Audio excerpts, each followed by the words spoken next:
On today's episode of the Telehealth Heroes podcast, we get to listen to Darius Kambina-Bacote talk about his experience with telemedicine and psychology and his whole experience doing this. Darius, welcome to the episode. Thank you. Appreciate it, Brandon. Always a pleasure. Thank you for bringing me on the show.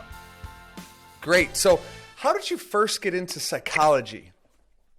Yeah, so that's a broad question. I love it. I got into psychology when I was in my sophomore year of college and, sophomore year of high school when I was listening to the teacher talking about Ivan Pavlov and the dogs, right? Classical conditioning and all that lovely stuff. And it really clicked to me. I'm like, wow, this stuff makes sense. I love talking to people, want to help people in certain ways. Now we got some things with this Ivan Pavlov going on. This is really interesting to me.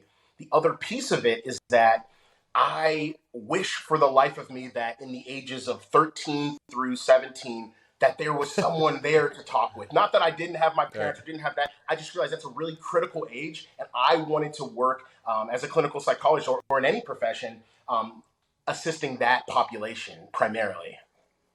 So do you work in that population now? I do. So I work for Dallas County Juvenile Department. I am the supervisor and manager of the Functional Family Therapy Team, FFT, where we do in-home family therapy. Now we're doing it virtually, which goes into doxy me, right? We're doing it virtually due to the pandemic, COVID-19, and the different variants that are coming out. And so work with individuals aged 10 to 17, work with them in the capacity of providing family therapy once they're adjudicated and leave the detention center. So what are some of the biggest challenges that these children and these families have that require a psychologist to come in and intervene? And what is that clinical problem that you're solving? Great question there, Brandon. I would say if I were to boil it down, so I've been at Dallas County since 2012, July of 2012. And I would say in the past, 8-9 years, if I were to boil it down your question there, it would be related to there's anxiety and there's depression. The underlying symptoms really focus on that. Family conflict, the reason why, what I like to say when I'm doing certain trainings is why a youth ran away from their home, male, female, non-gender individual. The reason why they left the home may be very different than why we believe it is. So I get a youth, let's say a female youth, 13 years old that ran away from home, runaway charge. Why she ran away may be very different, right? Whether it's to be with a partner, whether it's to work, whether legally or illegally to try to get money for the family. A lot of these family conflicts come from a lot of surface of not having access to resources and being really depressed and anxious because of that, particularly when you're seeing on the media, social media and things like that of individuals that do have everything or do have what you desired, whatever that would be. So hopefully that's a long-winded answer, my man, but that's how I see it. So this is an absolutely great answer to my question. How do they get to you? Yeah, sure. So the way that the process works is they commit an offense, right? I remember speaking with a supervisor some years ago. Your numbers are a little bit down. I'm wondering why individuals are not matriculating into the program. There's less crime in the past few months. People didn't hurt anybody. Maybe that's why we do. She didn't like that answer, but that's what's going on. That's what I said. I said my truth. Yeah. So to answer your question directly, individuals would do something in the community, Dallas County, Gotcha. And whether that is related to theft. Oftentimes, the most notorious one would be, unfortunately, would be assault related. Whether you're assaulting a public servant or a family member, we do have individuals right now in our caseload that have been charged with murder. They've completed some of their sentence and they're coming out in the community to see how are they going to do, or else you're going to get a life sentence, things of that nature, or go to a juvenile prison. So so they get from us too. So they would go to the detention center after they're arrested for the offense. Then there's 3 different options that occur. You either go back out into the community, which would be included in my program. Right. You would go to a placement facility for 3 to 6 months, 3 to 9 months. At that point, you would go be reintegrated back into the community. Would come into my program likely. And the third option is that juvenile prison. And so I'm evaluating and determining the fit for the families that are coming out, and then we get them involved.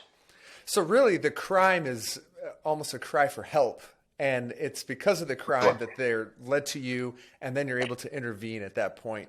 Are you guys, and you're preventing any further crime by intervening and helping the families and the youth going forward. Are you guys working on anything to help prevent that stuff before they even get to the crime? Well said, because the preventative measures for me are more important than after the fact. Right. After little Johnny or Jane burned down the house, that's already we got other It's issues done. The going on. house Let's is try to gone. get it before we do that. Yeah. Come on now, come on. That's the only house we got, all right? And so what the other part of my job, which I didn't realize until I got into this position, is that there's other individuals in the home, okay? There's Susie, there's Jackie, there's Bobby, 8-year-old. Listen, we want to include them into that. So there's preventative measures that are happening in the family. And then other ways that we have preventive measures. That's other sectors of Dallas County that we're involved with. There's it's the I'm trying to remember the exact. It's your the program where we're ensuring that they don't go into the detention. So there's ways that we can avert or revert around so that individuals do not even make it to the detention centers. So we're trying to do preventive measures with certain individuals that have not that are high risk or at risk. Or the new term that I've heard is at help. You don't want to say at risk; they're at help. There are needs for help there. So that's where we do that. It's interesting that you highlight brothers and sisters, because usually it's one individual, but that one individual is a symptom of a failure in the family that's going to impact all the other youth who are coming along in that family. And so, Brandon, that's it. There's a term that I learned about 2 weeks ago that I'm going to apply right now. They said the kids, the youth, they told me this term. They brought it to me. Say less. I'm not sure if you've heard that term before. So that's a very positive thing that you would say to someone when they said something that is right on point. Oh, Brandon, say less. Say less. So I'm going to use that term there. Say less. Not in a negative way, in a positive way, in the sense of that's exactly what's happening. We're helping out a significant amount of individuals and the other family members in that. It's not just one person. And that's one of the things that gets me excited when you say that, because oftentimes if we were to fix, let's just say, Johnny, I don't like to use the term fix because I don't think we fix. I think we address certain issues, and the goal is to empower individuals to continue that path. If we were to address the issue that brought Johnny to the detention center, would that solve all the problems in the family? Right? 95% of people say, no. I mean, we got Jackie who's doing, so we're doing this and that. This is just an added stressor onto that. Great. So there's a lot of stuff that's going on. There's a lot of roles that are happening in the family. However, just addressing or fixing this issue does not solve. That's why there's a need for family therapy. And for those 5% or so that say, yes, no, if you were to address the issues that Johnny's going, then we'll have no other problems. I would like to challenge them on that. We go ahead and do family therapy for that, and let's see how it works out. We start uncovering all this different stuff. Grandma's in the basement, comes to a session, tells us everything that's going on, Brandon. Yep. That's what happens. Gotcha. So you play this very important role in helping these families, these at-help families, get the service and help and the correction that they need. What is the challenge that you faced that led you to seek out telemedicine to solve? Yeah, so the biggest issue that happened regarding that, right, is that I was leery because that in-person contact is so crucial. The nonverbals, 85 to 90%, new research in 2021 is saying 95% of communication is nonverbals. And so I don't want to miss anything because of a break in radio silence if something happens with technology or any other reason. However, there was not another alternative. This is just what you, Brandon, and I remember a comedian years ago that said, this is just what you do. Yeah. They were talking about taking a pill, a vitamin. The doctor told me to take this vitamin. I heard this and that. I'm like, I asked him later before he leaves, how long do I take this for? A few weeks, a few months? He said, this is just what you do. You take a pill every day until you die, right? And so it became a situation, Brandon, where this is just what we do. And so finding the correct platform to utilize was the issue. It's not about whether we go to telemedicine or not. You're doing it. Which one would you prefer? And I prefer Doxy.me. I'm just being very, very honest because of the lot of things that occur in other platforms. I've seen stability here. The other piece to answer that is that I also work in private practice. A substantial amount of the work that I do is related. In fact, I had one just a few days ago working with veterans. I got a contract with the VA through VES, Veterans Evaluation Services. So see a plethora of veterans that have served our country. And the only platform they use is Doxy.me. And they were asking, they asked what we preferred. I actually said Doxy.me, and they said, now that we've got all the different things from the thousands of providers, we are only going with Doxy.me. So it's not only in my full-time job, Brandon, but in my private practice where I see veterans as well as families, individual couples therapy. That was the mode of choice for me because there was no other option in that sense. One other piece, if I may, I know it's a long run-on sentence there.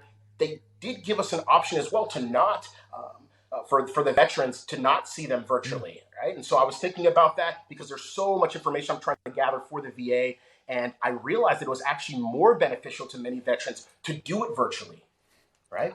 One specific example, there's a military MST is what it's called, military sexual trauma. I talked with a woman who stated, it really still gets me, right? She said, I couldn't, when I saw that your name, it's Darius, didn't know what that, I knew that that was a male and I had been sexually assaulted by a male. I didn't want to see you, but now that it's telehealth, I'm able to move the camera. I'm able to not look. There's things that we could not have done. I don't know how, if I can say that more importantly, there's no way that this woman would have done, she said, I was going to cancel my appointment if I had to go in. This method actually was the best method for her. There's no way that she would have got care because if it wasn't for telemedicine. Yeah, that's amazing. Brandon, 100%. I don't like to say that. I like to say 99. No. 100%. Wow.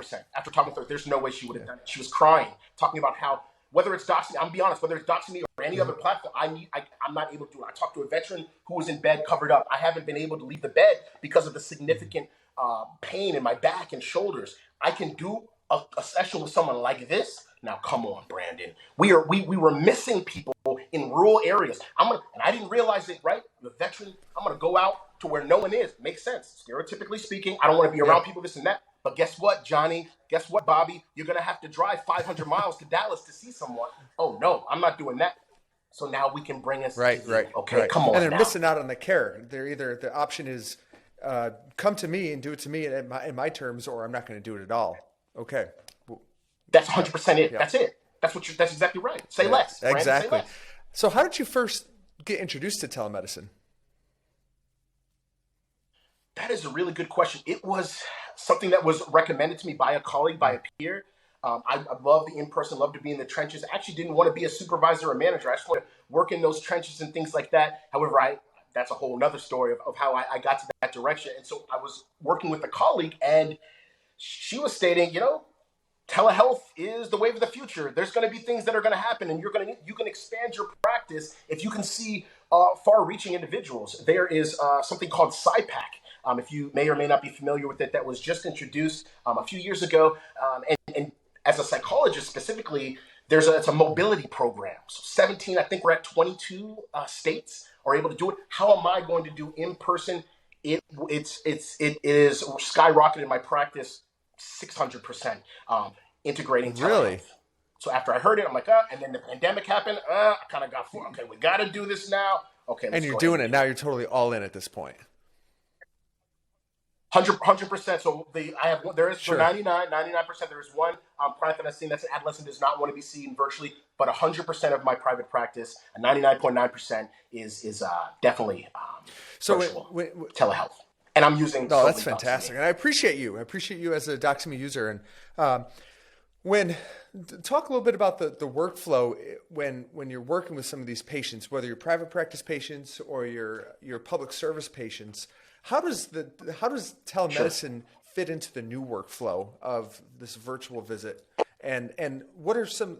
So tell me about that workflow first.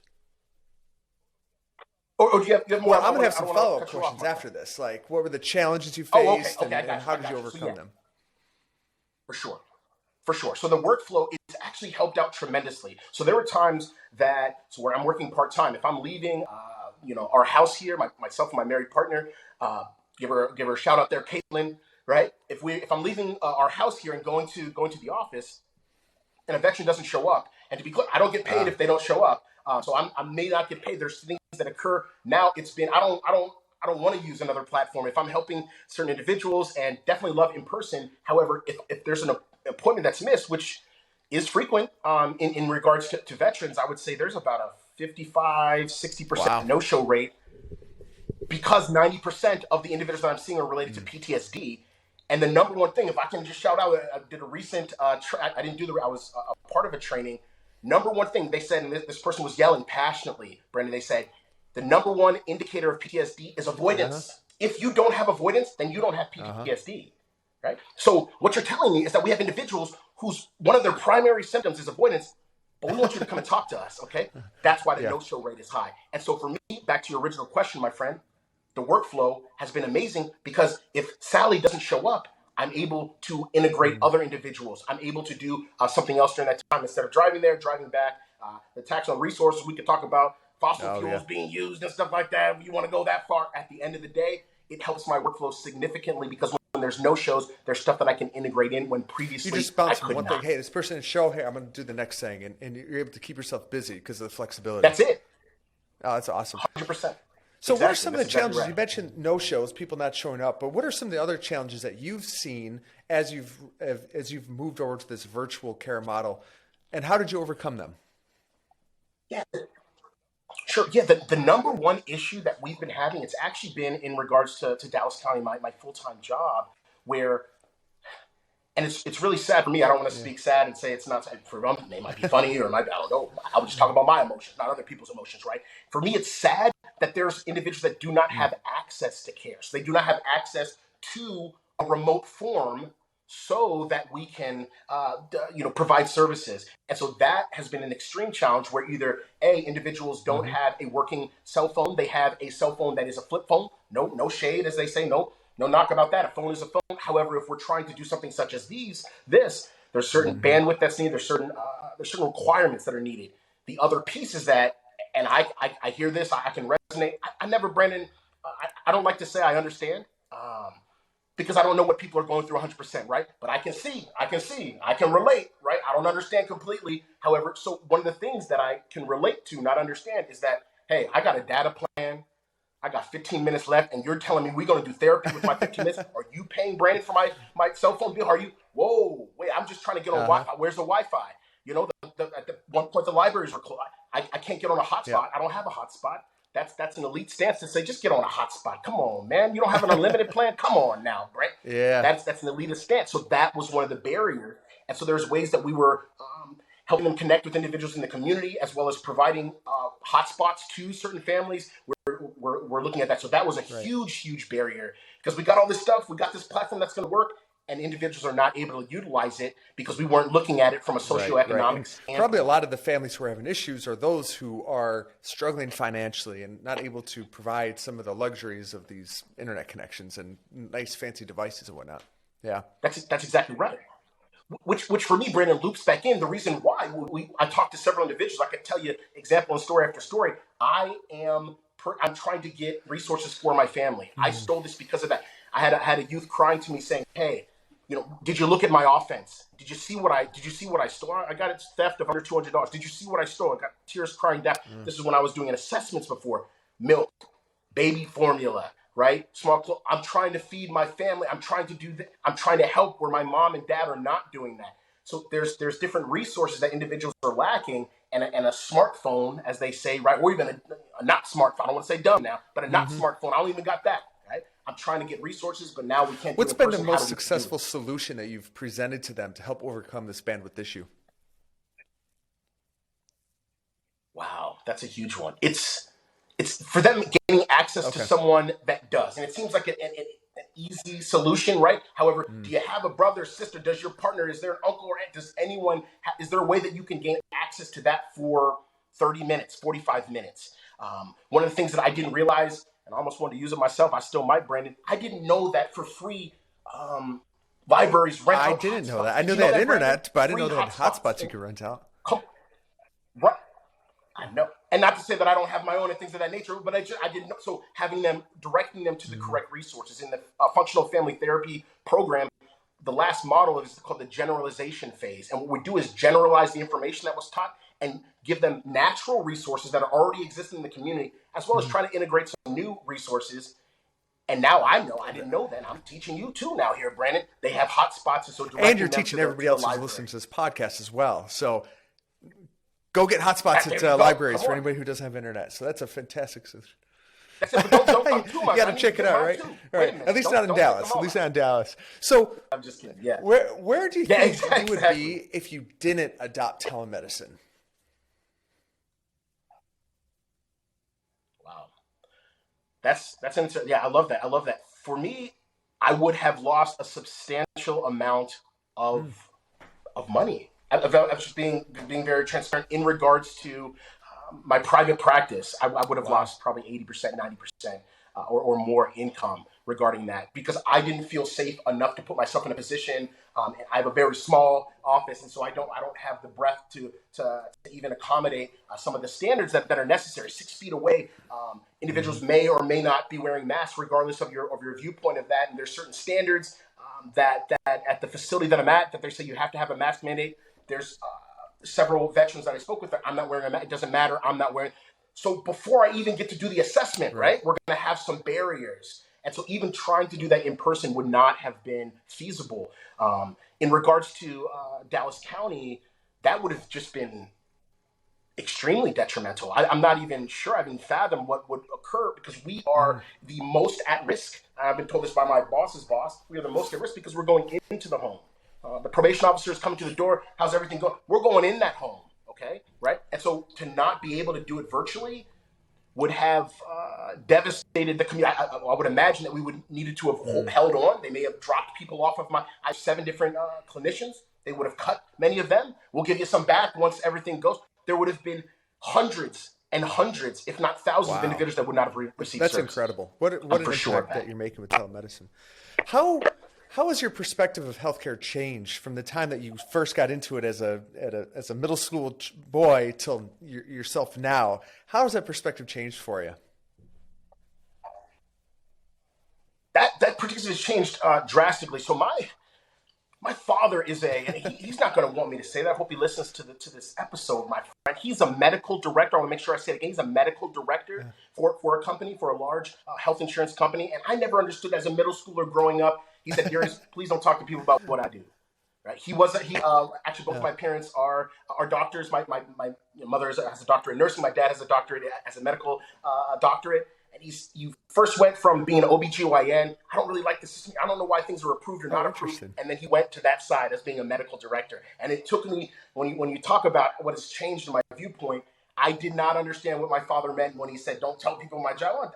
Oh, wait, hold on. Now that I'm older, now I'm getting all these different things. I'm getting kickback from, hey, you provided services, but we're not sure if they, maybe 30-minute sessions instead of, we're not going to pay you this rate. Oh, wait, Dad, you're the person that's deciding.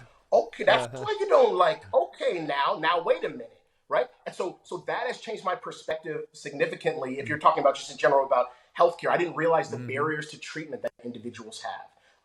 I talk to colleagues that say, I'm just throwing out, being transparent, and hopefully people can hear that in my voice. Blue Cross Blue Shield, Brandon, they pay the most in Texas. Okay, whether you're a social worker, psychologist, or any LPC, any profession, they pay more. Okay, and so I've talked to different individuals that own practices. I'm not taking anyone but Blue Cross Blue Shield. Brandon, if you got another, I don't want to necessarily speak other things out there. If you don't have that, maybe you got Medicaid. I'm not taking that because BCBS is paying at a high. I'm talking $60 to $70 more per session for the same service, and I didn't realize that. So for me, I want to take anyone who gets there. I'm paneled with 25 different places because no matter what you have, I want to be able to take it. And so to answer your question even more directly, that's probably the number one thing I did not realize. The insurance world. They taught me, Brandon, in school how to talk to people, assess for suicidality, do assessments, talk to people about issues that are going on, schizophrenia work. They didn't tell me about the health insurance, how they're going to. One is $30 for an hour. One is $136. Wow. Okay. We're talking $100 difference between. Oh, then I'm not going to take Sally. How about if Sally needs help, Brandon? How about if Sally needs help more than Bart with BCBS? Come on. So how's your perspective of healthcare changed because of your experience with telemedicine? My experience with healthcare has changed. Several health insurance companies were at first saying, well, I'm not sure if they're going to be covering services that are telemed. We want in person. And that changed drastically. And so I know for me, I was reticent to do it because, as I stated earlier, I was worried about the nonverbal communication, things that would happen. And I've realized that you can still get that same flair, and that same quality of care can still be there with telemedicine. I was definitely reticent. I wasn't on board. I didn't want to do it at all. Having a stable connection, what's going to happen? How about if someone has a psychiatric emergency while they're talking to you? Where are they located exactly? They say they're located here. Where are they? There's all these different concerns that flew in through my head. The main one being, what's the quality of care going to be? And I realized as I began providing services to the clients that I had prior to that, and I asked them very candidly, Dr. C, Dr. Darius, whatever they call me, right? Darius, This seems very similar as if we're in person. This seems very similar. Some of my clients were, regardless of me, Brandon. Some of my clients were reticent to engage in telemedicine. They don't know how it works. They're not sure how. Oh, it's just a link here. Do I got to sign up for stuff? Sign my life away? Or there's going to be ads everywhere? I got to click on something. I don't want peanut butter. Why are they saying that? Oh my! All this different stuff that happens. I was able to dispel a lot of those myths, and so it's changed. It's changed drastically for me, and my views shift from one of not wanting to deal with that, or that's the wave of the future, and the future's here now. Now you gotta come on. Yeah, you got to jump on the ship. So you mentioned the patients and their perspective. What do your patients think about telemedicine? They were more reticent than me, Brandon. To be honest, they did not. I'm not sure what to do. Hey, I just got a link here. I send them the link. I click on it. Then they're in. They put in their name. They're good. As it relates to doxing me, and so that is something that they were very, very reticent. I had individuals that did not want to do it at all. I said, let's give it a shot. Let's see what that's like. Given the circumstances that are going on in our country, in our state, in our city, different mandates that are going around, let's give this a shot. And if it doesn't work, then we'll try and find another method. So they were very, very reticent. All of my clients, with the exception of one, stated that they wanted to transition to a telehealth after trying it. They all didn't want to do it, though, to be clear. Right. Oh yeah, interesting. But now they do. Now, what about going forward? What if you come back and say, hey, we could do in person now? What would they decide to do? They would. So I would say about 80% of my caseload would prefer actually what we're doing here. So being in a vehicle parked on the side of the road now, Brandon, I'm parked. I'm saying parked. Make sure you hear that. Parked. You better be. Right, exactly, right. So not me, right, but the client being able to. This is what I hear so much. I want to do therapy. I want to work on this issue with my partner. I want to work on this anger management. I want to work on stress eating. I want to work on whatever issue. However, I don't have the time in my life to do that. I would traditionally, I would want to challenge that. Right? What happens if you don't make time for it? What happens if this and that? Now I'm on the way to work. I get to work early. I go off to the side and I can have a therapy session now and then go straight to work instead of driving 45 minutes. Right, to your office. There was a time prior to the pandemic that I was meeting an individual outside. We were meeting at different establishments because he moved further away and he didn't feel comfortable driving. That was one of his issues, was driving.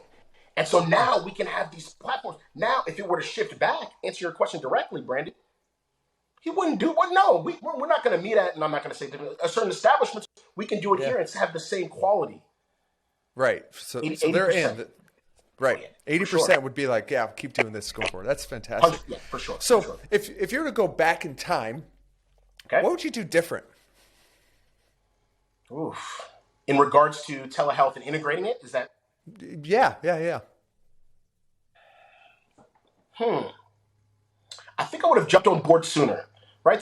Full transparency. I waited a month when all the mandates came out, and I didn't see any veterans for a month. And I, if I'm being honest with myself and honest with you, I think about it frequently of how many veterans were missed in that month, right? So answer your question, I would have jumped on to telehealth sooner, and I was like, okay, maybe they're going to stay, maybe they're not going to stick. Let me wait a month, and there's people that weren't serviced during that month. I would have jumped on board sooner. Is the true story for me. What is the key to your success today? Key to my success. And I love success. I was talking earlier to one of your colleagues, and success is such a robust topic, and for me, it's so subjective, right? And so I first want to appreciate that, my success, right? Being a hero here, being recognized. I want to acknowledge that first and foremost. The key to my success, I think, is. I was listening to a podcast and I really resonated with it is grit. They said the number one quality of someone being able to persevere when you think of the different individuals in either in your life, other people's life, or individual hallmark individuals that have made ridiculous change here and in the world. It's about grit. It's about things are going to happen that are negative. There are going to be some backslides. There's going to be, but being able to persevere is the key. And so I would argue that that's for me has been a large part of my journey is being able to persevere, and that's led to the success that I believe subjectively that I've had. Do you ever talk about what success means to your clients? I do. One of the things that really struck me, I was talking to the administrative assistant at the private practice that I own.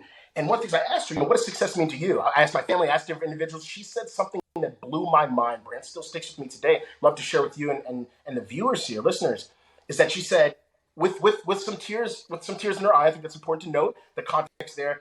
She said, without a doubt, because a lot of times people have to think, she said it right off the bat. She said, I bet, which I asked you a question. That's an interesting response to that. What does success mean to you? I bet you, that's it. Woo, I love this. I bet you go to the grocery store and you get all the items that you need there without going to another store.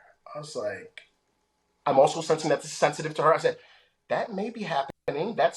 Yes, that's what success for me, doctor, is going to be going to the grocery store and not going to and it broke me. I'm gonna be honest, not going to the bottom shelf here. I want Cocoa Krispies, not Cocoa, and I'm not trying to promote things, not right. Cocoa, Creepies not or something, knockoff, right? Yeah. I have to go here because it's cheaper to go to another establishment, Walgreens here, then I go Walmart here, and then I go Ford. I'm trying to.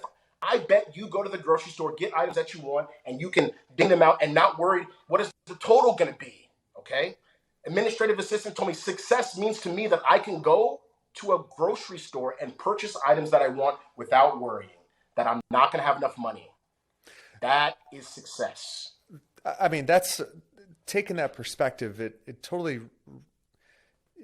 makes you rethink about what you should be grateful for in this life. It's a lot of things we take for granted that I don't think about it. I just go to the store, I get it. But for some people, it is something. It's a challenge every day to keep things, to be able to purchase things all in one place, not having to stress about every little dollar and jump from place to place. And what is something people don't understand about success?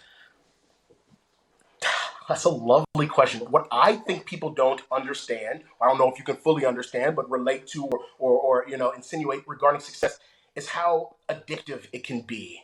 Right?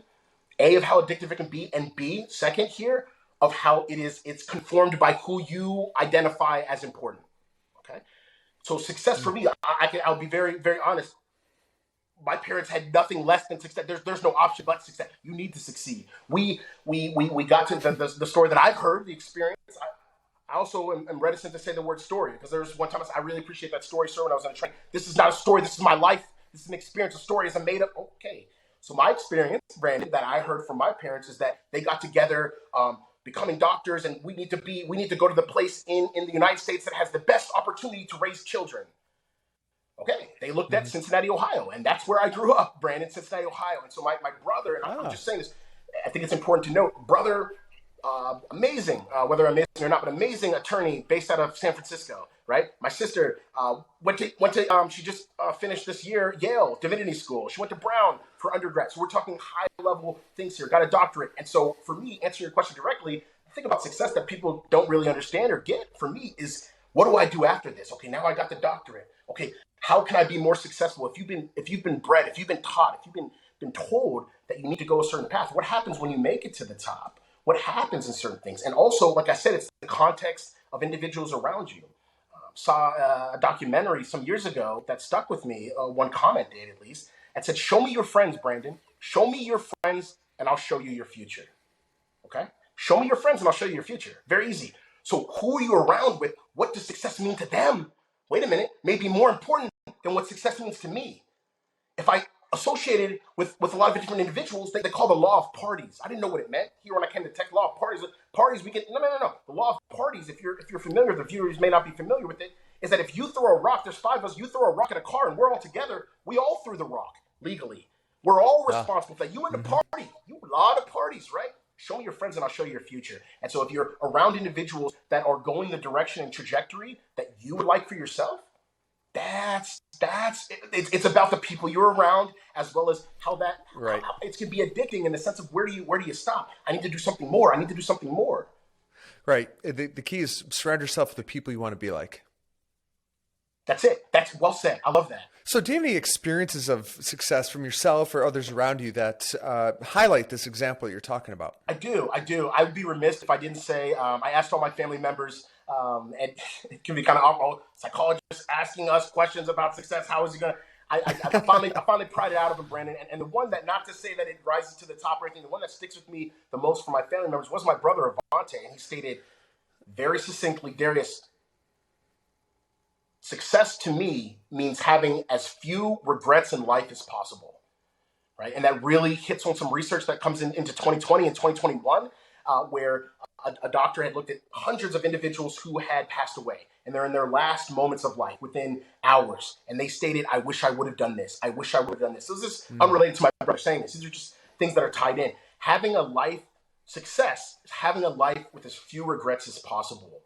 And I think that's something that's really resonated in with me. Okay, how can I help you? What can I do here? And that's something that I really would like for your listeners and viewers to even yourself, right? Myself, to contemplate that thought. I think it's really helpful in determining and defining success. When you graduate high school in your yearbook, you get to give a quote. Yep. And my quote was, "Leave high school with a feeling of I did, not a feeling of I wish I had." Whoa. And I apply that to my life, where I say, leave life with a feeling of I did, not a feeling of I wish I had. And so that kind of resonates, or it goes in line with what your brother said as well. I love that, Brandon. I'm going to chew on that a lot. I think that's something that I want to share with my clients as well. That's a really good, I love that. Yeah. Yep. So we'll put it up on a plaque for you. Put it on your wall. Come on. I'm going to do it. Great. So I would love your input on, what does the future of healthcare look like? Future of healthcare. I believe that there's going to be a healthy mix, a hybrid model. I actually developed I developed it. My team also helped me do this for Dallas County, a hybrid model of treatment. That's going to include telehealth as a central portion of that, mixed with the in-person. It brings me back to another anecdote, if you will, of a father that was wanting to be a part of therapy, but he was a truck driver. Nothing bad or good. Not saying that's he's 100% gone, right? And they're trying to make ends meet, so he's taking double shifts. I want to be a part of this, but I'm in Arkansas, but I'm in Maine, but I'm here. Let's get this person involved. It took me months to get this person involved. Okay, let's call him on the phone.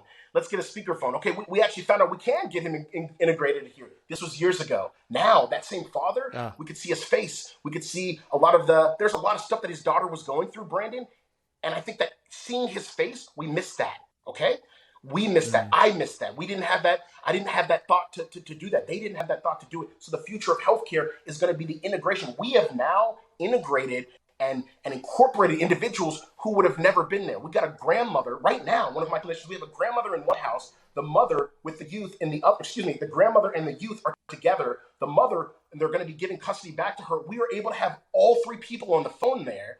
As we try to integrate the youth back to her mother, we would have not done that because the mother and grandmother are having difficulties. You ain't coming over my house, daughter, but we can do it virtually. That's just one story. How can you not? Right. Does that make sense? How can you not integrate it if it's helping in that capacity? I'd be very concerned if the future, I know it's a slightly different question, if it didn't integrate telehealth in some capacity. Dr. Darius, thank you so much for your time today. I really appreciate it. The pleasure's mine. I really appreciate having the opportunity to be on here and speaking with you. You provided me with insights that I'm going to be integrating into the community here in Dallas. So thank you. Awesome.